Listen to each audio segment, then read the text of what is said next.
Psalm 119, verse 105 says, Your word is a lamp to guide my feet and a light for my path. भजन संहिता 119 का 105 कहता है, तेरा वचन मेरे पाँव के लिए दीपक और मेरे मार्ग के लिए उजाला है. In today's culture, many people have the opinion that we should live by our own standards, unaware of the word of God. आज की संस्कृति में कई लोगों की राय है कि हमें परमेश्वर के वचन से अनजान अपने स्वयं के मानकों से जीना चाहिए. Some want the blessings of the promises of God without subjecting themselves to obedience to God. कुछ लोग परमेश्वर की आज्ञा का पालन किए बिना प्रभु के वादों का अनुग्रह चाहते हैं. However, to truly be happy and fulfilled, we must examine ourselves in the light of God's word and live by it.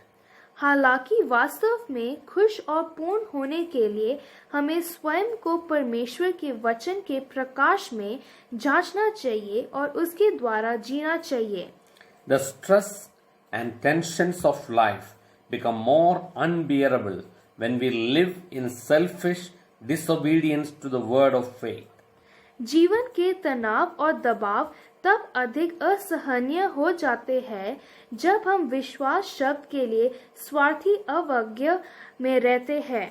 Yet, simple submission and obedience to God's word relieve the stress that disobedience and today's culture impose.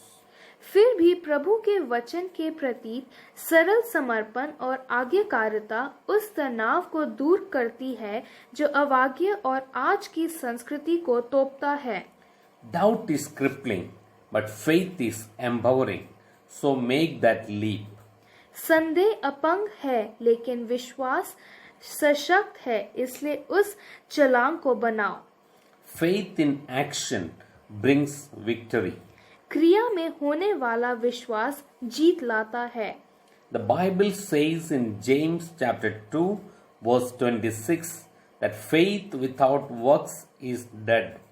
Bible याकूब 2 का 26 में कहता है कि काम के बिना विश्वास मर चुका है. I have learned that faith with works is alive. मैंने सीखा है कि काम के साथ विश्वास जीवित है.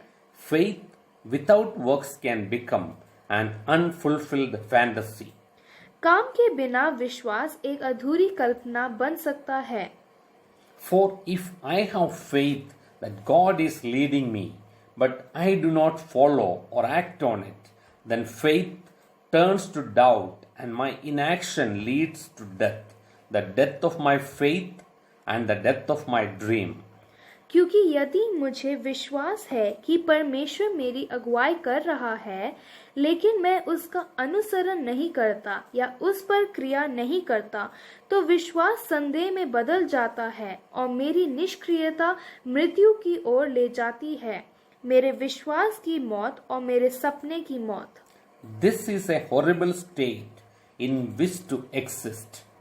यह एक भयानक स्थिति है जिसमें अस्तित्व में है.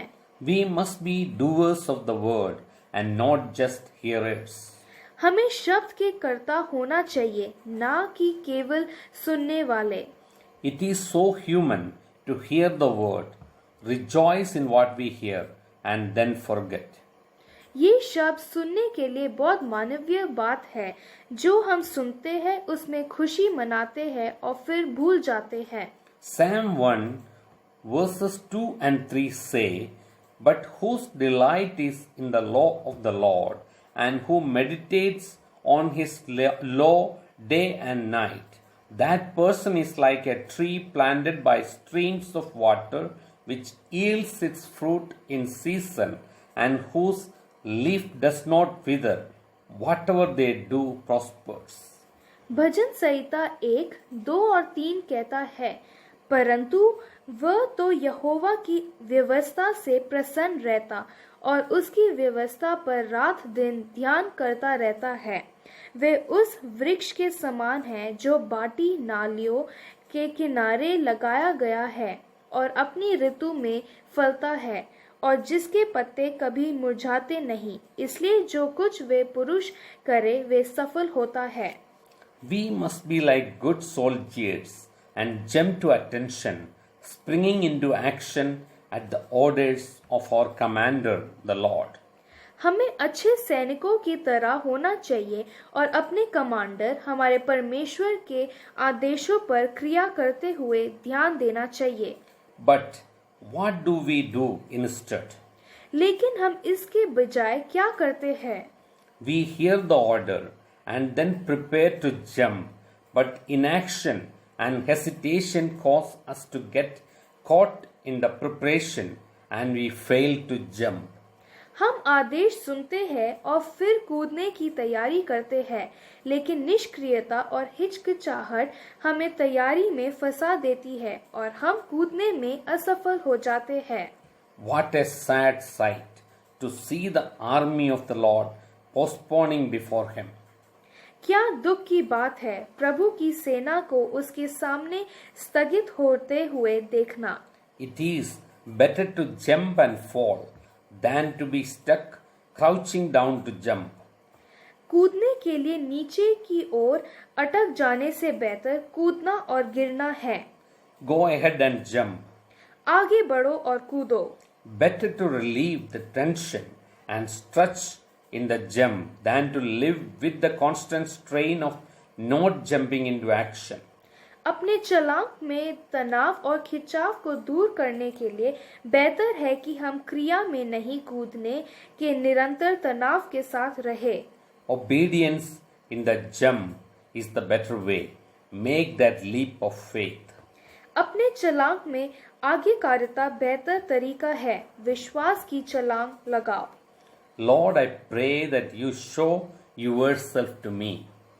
परमेश्वर मैं प्रार्थना करता हूँ कि आप मुझे खुद को दिखाइए।